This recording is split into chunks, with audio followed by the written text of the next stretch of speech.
LS's plan for basically what is a sister team rather than an academy team is something that is incredibly risky. And just as a business, I don't know if this is actually viable.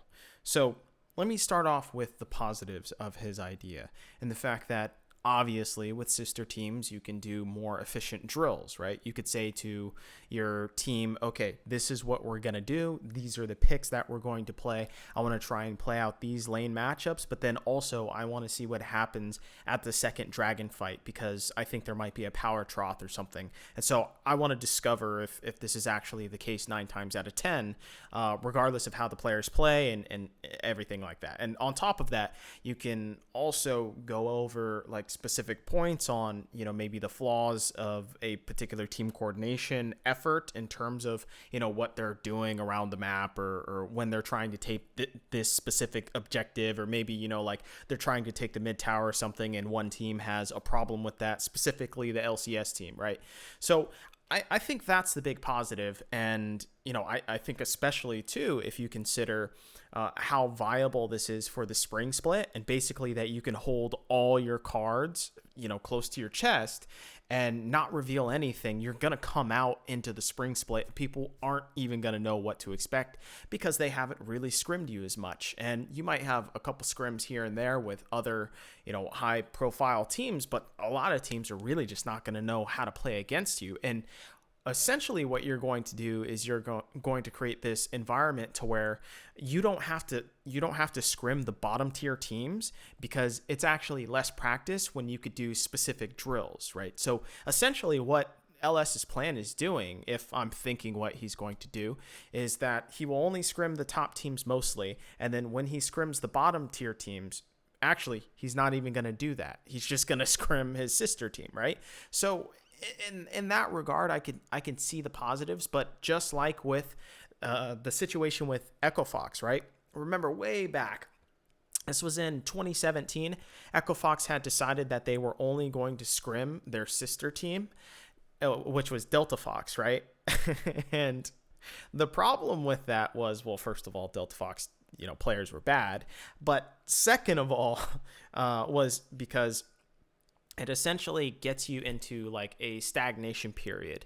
And then on top of that, Delta Fox, or rather Echo Fox, actually did this because the LCS teams were boycotting scrimming Echo Fox anyway, so they really had no choice but to do this.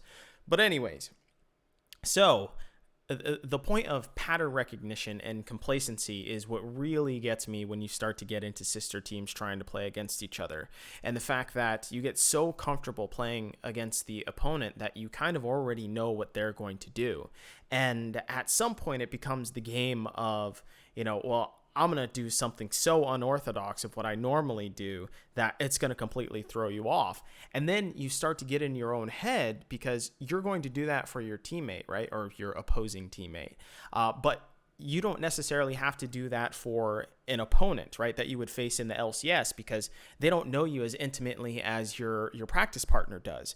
So therefore, you're completely overriding skills that maybe might actually be good in the LCS on the basis of that you want to throw the pattern recognition off of your teammate, right? So this becomes a really big problem of how do you juggle those two systems, because it's very difficult to be introspective and say, am I doing this because I'm trying to throw my practice partner off, or am I doing this because it's legitimately a good reason to make this particular play at this particular time? So that's going to be something that the coaching staff actually have to address and find out very quickly. And I think just the nuances of that is going to be very hard to detect. And on top of that, that's something that they need to be aware that other LCS teams basically haven't ever experienced, because no one really practices against their academy squad so religiously, you could say, right? Now, there's another aspect that I have a problem with this, and it's really just only one lane, but it's ADC and support synergy. Now, I know this is like a little bit overplayed. Yeah, I don't think it's as big of a thing as people say, but historically what we've seen is we've seen a lot of bot laners actually stick together throughout the years, right? You think of there was Apollo and Hakuho, right? There was Bang and Wolf. There was Prey and Gorilla. Like, all these guys have stuck around for a long time with each other. Sven and Mithy, right? They've stuck around for a long time because at a certain point you get telepathic with your ADC or with your support. There becomes just this innate synergy, especially because this is the only lane to where you have to actually coordinate in lane. You could kind of argue that top lane and jungle actually have to coordinate a significant amount, and then mid lane has to coordinate with everybody, right? At the very beginning, when lane phase is still going on, he still has to coordinate with everyone. But the point is that ADCs and supports have this weird special relationship to where it can't be solved via communication, nor can it be solved by quick fixes or just a quick change of partners or whatnot. There has to be like a symbiosis kind of, and it's really weird, but I think we've seen a lot of evidence throughout time. So I don't know if I did that interview. I want to say maybe it was someone else, but there's a quote here that I have from Doublelift actually, and this is from an article that I did, which discussed the end of an era of the elite bot lane duos, and it goes through like all the historic duos that basically have graced the entire 4 major regions. Although I don't really talk about LPL, which is kind of weird. I should have mentioned one of those, but when you're a really good duo, I think you just communicate really well with each other, and you always know what the other person is thinking, and you're always thinking about how you can help your duo partner. After you do that for a while, you eventually just feel like the same person. You have the same mind. Now, that is like kind of a piece of poetry, a rare instance of poetry from Doublelift. And I think that he's largely correct in the fact that once you get comfortable with a duo, you suddenly start to build this relationship to where you do become the same person. You do become telepathic. And when you start changing out pieces and you start moving things around too much, then that changes up things to where you don't actually get built-in synergy with that player. Now, I think LS is one of his primary things. I believe this is LS that has said this quite a bit. And this is also another thing that is taken from Counter-Strike with Thorin, and the fact that he often says, you have about 2 or 3 major lands, and then after that, if it's not working, it's probably never going to work, right? And so you have to chop it at its legs, or cut the cancer off, and then you have to go in with a new solution and tweak your roster accordingly. And I think LS has the same mindset too, in the fact that just like when he talks about if a player has been playing for so long in the game, essentially they have about a year to 2 years, right, to be able to get good, get to challenger, and get very high elo and be a prospect for amateur. And then when they get into amateur, you build them up, and if they take an incredibly long amount of time, they probably aren't ever going to work out. Well, like that's what I kind of see with, I guess, this whole thought process, and the fact that when I see him using all these old school players and whatnot, it's really not bringing up the idea of bringing in new talent or finding new discoveries. And to go back on, I guess, the different ways in which you could play different supports is the fact that, okay, if you play with a different support or with a different ADC, you learn different styles, which might actually be good for an older ADC, but not for a younger one, not for a player like Berserker. I think that you need to develop good patterns in the very beginning in order to then kind of branch your way out, right? You don't learn how to do multiple things. Like, for instance, if you're racing, right, you don't learn how to do like clutch kicks and drifting and then power over and then e-braking all at the same time while you're trying to learn how to drift. Like, usually you try and focus on one technique, you build that up. That becomes kind of like your little crutch in the very beginning, but it's a good thing to have. And then you're able to flesh out other skills as you try and diversify. That's the same thing with being like a writer, for instance. You develop one particular style and then you can then go and adapt to different other styles. But I think the biggest flaw with this entire like sister team or whatnot is the fact that if one player drops the ball hard in solo lanes, essentially it's going to ruin the entire practice completely for basically the entirety of both spring split and summer split. And if one player is way further behind than the other player, then it's going to be to the point to where that player has to figure out a way in order to get meaningful practice in order to make it actually worth it for them to scrim each other. And this is the historic problem that has happened with sister teams. Now, I'm not saying that the coaches can't necessarily figure out the solution to that, which I think has been the biggest problem for coaching staff when scrimming sister teams, or rather their academy team, is that they can't figure out how to give that player adequate practice with practicing with a worse player. And this is, I think, especially true for the solo laners because it becomes more apparent as skill discrepancies widen, right? So on top of this, and this is the main thing that I think is probably the massive flaw in all of LS's like ideology about how he wants to do a sister team rather than an academy team, right? He wants to do a practice team, essentially, is that Jack will be massively disappointed if this doesn't work out because he has no one to sell. Think about the business implications of this, essentially. And the fact that historically what has happened is that Jack has famously done really high buyouts, and that has been one of the cream of the crop of his business. That's been a very big revenue for his business. So to then go on and say that this is just a practice team and it's not about developing talent, that's where it gets a little shaky.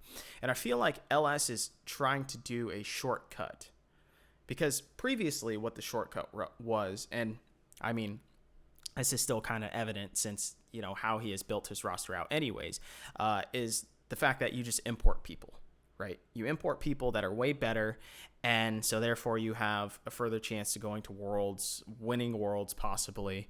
But the point is that the player base and the players in North America aren't really suited to do the job, or at least to do the job alone. They need some help. And with what everyone else is thinking of doing, at least, more recently, especially if you look at teams like EG, is the fact that they're trying to build at the bottom base, right? They're trying to help the initial NA player base and then build up from there, right? They're building the core structure of the building before they build everything else on top. Well, LS is taking the entire shortcut, but in a different way than traditionally what has happened. And the fact that, well, now he's using this academy team, turning it into a sister practice team, which will then essentially put the LCS team in a hyperbolic time chamber, and hopefully that will accelerate it to be able to outpace everything else. So, and then on top of that, I think what's weird is that you as an academy player, essentially, really you're only truly fighting for one spot, right? Because when you think about it, you're only fighting for the LCS spot rather than going to 9 other LCS teams through focusing solely on academy. Because when you think of just the options, your progression within LS's system is the fact that you could just be on the Cloud9 LCS team versus historically or classically with other teams, usually what it is you're probably not going to get on the LCS team unless they go bust, which a lot of the times they go bust. So you have that condition. You also have that condition within the Cloud9 squad. But you also have the condition that if you do really well in academy, you get sold to all 9 other teams, essentially. So you have further pathways for success versus with LS's system. Sure, you can actually maybe do well in academy and maybe you do eventually just get sold to other teams or whatnot. That's still a possibility, but the more likelihood and the fact that you're focusing on just being a sister team and a practice team is the fact that you're going to sacrifice your academy just to feed into your LCS team. And that's it. Like, that's the linear progression, essentially. And the likelihood that you'll be able to, first of all, replace someone on the LCS team is, I think, much lower than if you were to focus on academy and then you get bought out and go to a different LCS team, right? Maybe you go to a mid-tier table LCS team. And I think with this, it's historically been, at least classically within the academy system, is that teams have always been held back by the fact that they're essentially the patch experimentation team, right? Like if you've ever watched Academy, like occasionally I'll tune in and I'll look at the picks and I'll just be like, what the fuck is everyone playing? First of all, second of all, is that they play before the LCS teams, right? Because of just the broadcast week and whatnot.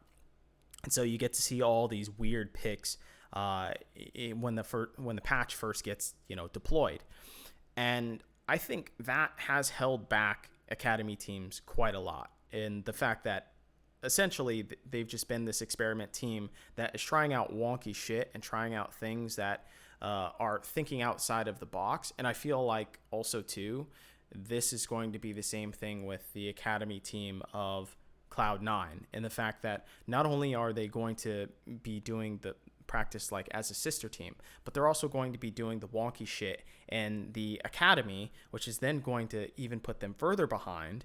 And you're just going to have this essentially useless, academy team, although you have probably a somewhat useful sister team. So all in all, I think the biggest worry of all of this is not necessarily LS. It's not necessarily the LCS team itself. It's Jack. He's risking all of this on the basis of that he can actually get his LCS team to go far.